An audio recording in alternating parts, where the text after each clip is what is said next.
नमस्ते everyone, Monika astrology में आपका बहुत बहुत स्वागत है। आज हम चर्चा करने जा रहे हैं कुंभ लग्न की और अक्टूबर महीने के राशिफल की। सबसे पहले शुरुआत करते हैं ग्रह गोचर से। शुक्र जो है वो 1 से 13 तारीख तक तुला राशि के अंदर रहेंगे, 13 से 30 तारीख तक वृश्चिक राशि के अंदर रहेंगे। बुध जो है वो 1 से 9 तारीख तक कन्या राशि के अंदर रहेंगे और 10 तारीख को बुध का गोचर होगा तुला राशि में, वो 29 तक वहीं पर रहेंगे। मंगल जो है वो शुरू के 19 तक यानी कि 19 दिन तक वो मिथुन राशि में रहेंगे और 20 तारीख को कर्क राशि में प्रवेश होगा। सूर्य जो है वो 17 अक्टूबर से तुला राशि के अंदर प्रवेश करेंगे, उससे पहले वो कन्या राशि के अंदर स्थित रहेंगे। गुरु 9 तारीख को वक्रावस्था में आ रहे हैं, वो 4 फरवरी तक यानी कि 4 फरवरी 2025 तक वो वक्रावस्था में रहेंगे। इस महीने 3 तारीख को नवरात्रि का उत्सव शुरू हो रहा है, 3 से 12 तारीख तक नवरात्रि है, जो बहुत ही पावन अवसर है यहाँ पर। और इसको मैं हाईलाइट इसलिए कर रही हूँ कि ये बहुत इम्पोर्टेंट फेस्टिवल है और इसकी डेट है 3 से 12 तारीख तक। सबसे पहले शुरुआत करते हैं आपके लग्न से। कुंभ लग्न और लग्न का स्वामी बनता है शनि। शनि लग्न में वक्री है। यहाँ पर एक चीज़ है कि ये जो पोजीशनिंग को हम देखते हैं और मंगल का यहाँ पर दृष्टि संबंध बनेगा 20 तारीख के बाद, तो ये एक ऐसी परिस्थिति है कि जहाँ पर आपको संघर्ष की परिस्थिति रहेगी, मेहनत करनी पड़ेगी और मेहनत के द्वारा आपको रिजल्ट्स भी मिलेंगे। इस महीने एक बहुत ही इम्पोर्टेंट फैक्ट ये भी है कि आपके कार्य को लेकर आप बहुत फोकस्ड रहेंगे और शुरू के 20 दिन तक वो फोकस बहुत ज़्यादा होगा। एक चीज़ बहुत इम्पोर्टेंट ये है कि शनि यहाँ पर आपको मेहनत करने के लिए प्रमोट करता है। यहाँ पर आपको प्रमोशन मिलेगा भी सही तो वो मेहनत के बेस पे ही होगा। इस महीने मेहनत ही करवाएगा वो आपसे। बहुत ज़्यादा वर्क होने की वजह से थोड़ा सा आपको कहते हैं ना कि प्रेशराइज्ड फील हो सकता है, जहाँ पर वर्कलोड बहुत ज़्यादा होता है। और 20 तारीख के बाद मुझे लगता है वर्कलोड और भी ज़्यादा बढ़ेगा। अब बात करते हैं सेकंड हाउस की। देखिए जो सेकंड हाउस का स्वामी है गुरु है और गुरु चतुर्थ भाव में वक्री होने जा रहे हैं। राहु यहाँ पर स्थित है। यहाँ पर एक चीज़ है कि प्रॉपर्टी मैटर में अगर जॉइंट प्रॉपर्टी है, कहीं पर हेरिडिटी से संबंधित कोई भी प्रॉपर्टी है, तो वहाँ पर अगर किसी भी प्रकार का विवाद है तो वो विवाद इस महीने बढ़ सकता है। दूसरी चीज़, वाणी यहाँ पर बहुत ज़्यादा स्ट्रॉन्ग रहेगी फैमिली मैटर्स में। राहु यहाँ पर स्थित होने की वजह से मैं कहती हूँ कि अपनी सेविंग्स को बचा के रखिएगा। किसी को आप पैसे उधार देते हैं तो ये समय में कभी भी ऐसा मत कीजिए और स्पेशली 20 तारीख के बाद आपको किसी को भी पैसे बिल्कुल भी नहीं देने हैं। फैमिली के अंदर आप किसी को एज अ हेल्प भी किसी को पैसे देते हैं तो वापस नहीं आएंगे, तो आप सोच समझ के दीजिएगा। और ये परिस्थिति ऐसी है कि जहाँ पर फैमिली के मैटर में बहुत शांति बना के रखनी होगी। तृतीय स्थान की बात करते हैं। तृतीयेश मंगल बनकर पंचम भाव में, बाद में वो आपके छठे घर के अंदर आएंगे नीचस्थ अवस्था में। तो शुरू के 20 दिन के अंदर जो भी स्थान परिवर्तन होगा बहुत फ़ायदे कारक रहेगा। अगर आप कोई भी प्रकार का बिजनेस शुरू करना चाहते हैं तो शुरू के 20 दिन का समय फ़ायदेमंद है। कोई भी चेंजेस और स्पेशली स्टूडेंट्स के लिए ये समय के अंदर मुझे लगता है कि स्थान परिवर्तन कहीं पर भी होगा, वो शुरू के 20 दिन के अंदर ही होगा और वो आपके लिए सही जगह पर, सही लोकेशन में आप जहाँ पर भी चेंजेस चाहते हैं वो आपको प्राप्त होंगे। और मुझे लगता है कि कहीं पर भी जॉब में भी कोई भी परिवर्तन हो के वो शुरू के 20 दिन के अंदर आपके लिए फ़ायदेमंद रहेंगे।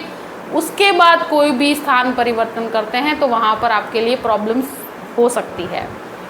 अब बात करते हैं आपके चतुर्थ भाव की। चतुर्थेश शुक्र बनकर आपके भाग्य स्थान में और बाद में आपके दशम भाव में है। यहाँ पर गुरु स्थित है। देखिए, प्रॉपर्टी संबंधित कार्यों में, कंस्ट्रक्शन में कुछ डिलेज हो सकते हैं। अगर जॉइंट प्रॉपर्टी है तो थोड़ा विवाद रहेगा, मगर फिर भी रिजॉल्व हो जाएगा। थोड़े डिलेज के साथ ये रिजॉल्व होगा। मगर प्रॉपर्टी कंस्ट्रक्शन के पीछे खर्च बहुत ज़्यादा होता हुआ मुझे नज़र आता है। कुछ लग्जरी एक्सपेंसेस भी होंगे मैं कहूँ कि शुक्र यहाँ पर जब दृष्टि संबंध करेंगे, गुरु और शुक्र का दृष्टि संबंध यहाँ पर आपको खर्चे करने पर बहुत मजबूर कर देगा। और मुझे लगता है कि अगर घर के कंस्ट्रक्शन के पीछे जो एक्सपेंस है उसके लिए बहुत बड़ा लोन अगर आप उठाते हैं 20 तारीख के बाद, तो सोच समझ के उठाइएगा। मैं एक चीज़ कहती हूँ कि यहाँ पर गुरु का वक्री भ्रमण और शुक्र का ये आपके लिए प्रॉपर्टी सेक्टर में तो काफ़ी लाभकारी है। प्रॉपर्टी लेना चाहते हैं, प्रॉपर्टी बेचना चाहते हैं, इस महीने आपके लिए फ़ायदे कारक ही रहेगा। प्रॉपर्टी से आपको बहुत लाभ रहेगा। और यहाँ पर गुरु आपके लिए एक चीज़ है कि कुछ डीलेज हो सकते हैं, आपको शायद कोई प्रॉपर्टी लेनी हो, सामने से जवाब ना आए, या बेचना हो तो आपको जो बेस्ट डील है उसके लिए थोड़ा सा आपको वेट करना पड़े। बाकी कंस्ट्रक्शन के अंदर आपको काफ़ी आपका एक्सपेंस होगा। कुछ आप अपने कहते हैं ना कि इंसान अपने शौक़ से बहुत चीज़ें नई नई करवाता है, बहुत डिज़ाइनर चीज़ें करवाता है, तो ये एक ऐसा समय है कि जहाँ पर इस प्रकार के कार्यों में आपका इंटरेस्ट रहेगा। जो इंटीरियर डिज़ाइनिंग में है उनके अंदर भी आपका इंटरेस्ट बढ़ेगा, और वो स्टूडेंट्स के लिए भी एक अच्छा समय कहूँगी मैं। अब बात करते हैं पंचम भाव की। देखिए पंचमेश जो बुध बनकर आपके 8th हाउस में है और बाद में आपके 7th हाउस में। देखिए यहाँ पर मंगल स्थित है। रिलेशनशिप के अंदर बहुत जल्दबाजी मत कीजिएगा। कोई भी लव रिलेशनशिप है और वहाँ पर मुझे लगता है कि कहीं पर भी आप बहुत जल्दबाजी करते हैं, अग्रेशन दिखाते हैं, ईगो क्लैश करने की कोशिश करते हैं, तो आपके लिए नुकसान रहेगा। यहाँ पर मैं एक चीज़ ज़रूर कहूँगी कि बुध का परिवर्तन जब होगा 10 तारीख के बाद, उसके बाद परिस्थितियाँ फिर भी संभलेगी। और जैसे ही 20 तारीख को मंगल यहाँ से निकलते हैं, आपके रिलेशनशिप का जो लेवल है वो बेटर होगा।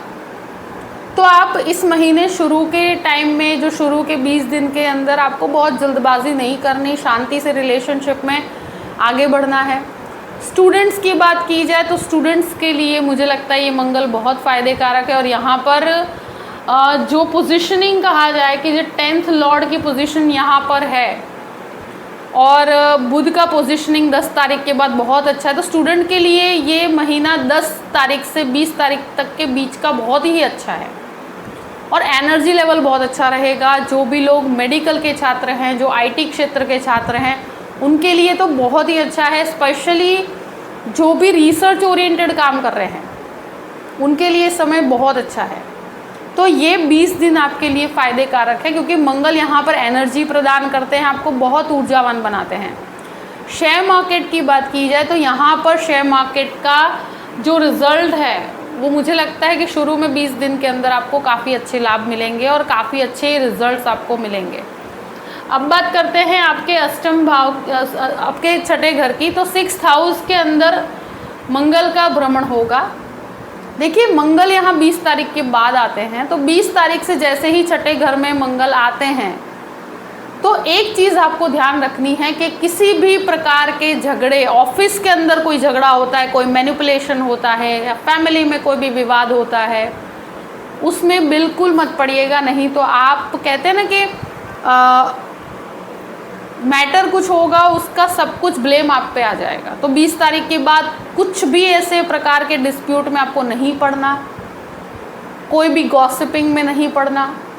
यहाँ पर एक चीज़ है, लोन की प्रक्रिया शुरू के 20 दिन के लिए बेहतर है, उसके बाद लोन कम्प्लीटली अवॉइड कीजिएगा, क्योंकि मुझे लगता है कि फिर लोन लेने में आपको काफ़ी नुकसान होगा। ये एक चीज़ ज़रूर कहूँगी कि स्वास्थ्य की बात की जाए, बहुत बड़ी प्रायोरिटी के ब्लड प्रेशर से संबंधित जिससे भी समस्या है, बोन से संबंधित समस्या है, स्वास्थ्य यहाँ पर आपके लिए काफ़ी चैलेंजेस लेकर आ रहा है। जिनके भी नर्वस सिस्टम में प्रॉब्लम है, स्किन रिलेटेड प्रॉब्लम्स हैं, दिमागी समस्या अगर किसी के भी है, तो उन लोगों को अपने स्वास्थ्य से संबंधित चीज़ों में इस महीने 20 तारीख के बाद बहुत ध्यान रखना पड़ेगा, क्योंकि ये मंगल आपके लग्न को भी दृष्टि करता है। देखिए डरने की बात नहीं है, बट अब अवेयरनेस होना चाहिए कि इस समय आपके लिए थोड़ा कॉम्प्लिकेटेड है, तो आप अपने स्वास्थ्य को प्रायोरिटी दीजिए। कोई भी झगड़े क्लेश में या कोई भी डिस्प्यूटेड अवस्था में नहीं पड़ना। यहाँ मंगल शत्रुओं को हावी नहीं होने देंगे, आपको सही मेडिसिन भी प्राप्त होगी, मगर मंगल नीचस्थ है। इस वजह से कहती हूँ कि शत्रुओं में झगड़े के अंदर अंत में आपको ही नुकसान होगा, इसलिए कह रही हूँ कि हो सके तो इस चीज़ में नहीं पड़ना। अब बात करते हैं आपके 7th हाउस की। 7th लॉर्ड अष्टम भाव में और बाद में आपके नवम भाव में है, जो नीचस्थ होंगे सूर्य। देखिए सूर्य शुरू के 17 दिन तक नीचस्थ हैं, तो अगर मैरिज से संबंधित कोई समस्या हो रही है, मैरिज फाइनलाइज नहीं हो पा रहा है, या कोई बात आगे बढ़ते बढ़ते रुक जाती है, कोई रिलेशनशिप में इश्यूज हो रहे हैं, मैरिड लाइफ में झगड़े हो रहे हैं, तो शुरू के 17 दिन आपको मैरिड लाइफ में झगड़े रहेंगे, तो परिस्थिति बेहतर रहेगी। और यहाँ पर मैं एक चीज़ ज़रूर कहूँगी कि जो मैरिड कपल है उनके लिए भी शुरू के 17 दिन ईगो क्लैश, विवादित अवस्था और परिवार के साथ भी झगड़े क्लेश रहेंगे, आपके गृहस्थ जीवन में भी उसका अफेक्ट होगा। तो मैं एक ही चीज़ कहूँ कि 17 तारीख के बाद परिस्थितियाँ बेहतर है मैरिड लाइफ के लिए। अगर कोई भी पार्टनरशिप करना चाहते हैं तो 17 तारीख के बाद कीजिएगा। अब बात करते हैं अष्टम भाव की। देखिए अष्टम भाव में बुध, सूर्य, केतु है। बुध यहाँ पर 10 तारीख तक रहेंगे। देखिए ये एक ऐसी परिस्थिति है कि जहाँ पर व्यक्ति थोड़ा डिटैच्ड हो जाता है। आपको स्पिरिचुअल लेवल में आप आगे बढ़ेंगे, मगर आपके अंदर एकांत प्रिय बनेंगे। आपके अंदर बहुत ज़्यादा लोगों के साथ बैठने की इच्छा नहीं होगी यहाँ पर। और कुछ ऐसे मैटर होते हैं जहाँ पर लोगों के साथ कुछ चीज़ें आप डिस्कस नहीं कर पाते, बट वो स्पिरिचुअल लेवल से आप ईश्वर से कनेक्ट हो पाते हैं। तो अष्टम भाव का ये जो रिजल्ट है वो आप एक्सपीरियंस करेंगे, जहाँ पर आप कुछ समय में भले ही फैमिली के साथ हो, मगर कुछ समय आप अपने एकांत में, अपने रिसर्च में या अपने काम के अंदर इन्वॉल्व होकर देख पाएंगे। अब बात करते हैं नवम भाव की। नवम भाव में सूर्य है 17 तारीख के बाद, शुक्र यहाँ पर है 13 तारीख तक। तो शुरू के 13 दिन तक शुक्र यहाँ पर स्थित रहेंगे और सूर्य यहाँ पर 17 तारीख के बाद आएंगे। सूर्य बुध की एक युति बनेगी। देखिए ये एक ऐसी परिस्थिति है कि जहाँ पर मुझे लगता है कि सूर्य काफ़ी नीचस्थ है, मगर स्पिरिचुअल डेवलपमेंट, कुछ अच्छे कार्यों में आपका योगदान रहेगा। यहाँ पर अगर कोई भी प्रकार का कर्म स्थान के साथ आपका भाग्य का सपोर्ट पूर्ण रूप से रहेगा। पिता के बिजनेस से आपको काफ़ी अच्छा लाभ रहेगा। अब बात करते हैं दशम भाव की। दशमेश मंगल बनकर आपके पंचम भाव में है और फिर छठे घर में है। देखिए कर्म स्थान से कनेक्टेड मैं बात करूं, शुक्र यहाँ पर कंटिन्यूस बेस पे आपको लाभ दे रहे हैं। भाग्य से आपको चीज़ें प्राप्त होगी। बिजनेस के अंदर बहुत बड़े रिस्क 20 तारीख के बाद नहीं लेने। जॉब में बदलाव करना है तो शुरू के 20 दिन में आपको अपॉर्चुनिटी मिलेगी, उसको आप ले लीजिएगा। 20 तारीख के बाद आपके लिए मुझे लगता है कि संघर्षमयी परिस्थिति रहेगी जॉब के अंदर। यहाँ पर एक चीज़ है कि शुक्र पे शनि का दृष्टि संबंध बन रहा है। ये टेक्निकल पर्सन्स के लिए बहुत अच्छा है और स्टार्टिंग के जो 20 डेज हैं वो बहुत ही भाग्यशाली है कर्म स्थान को लेकर।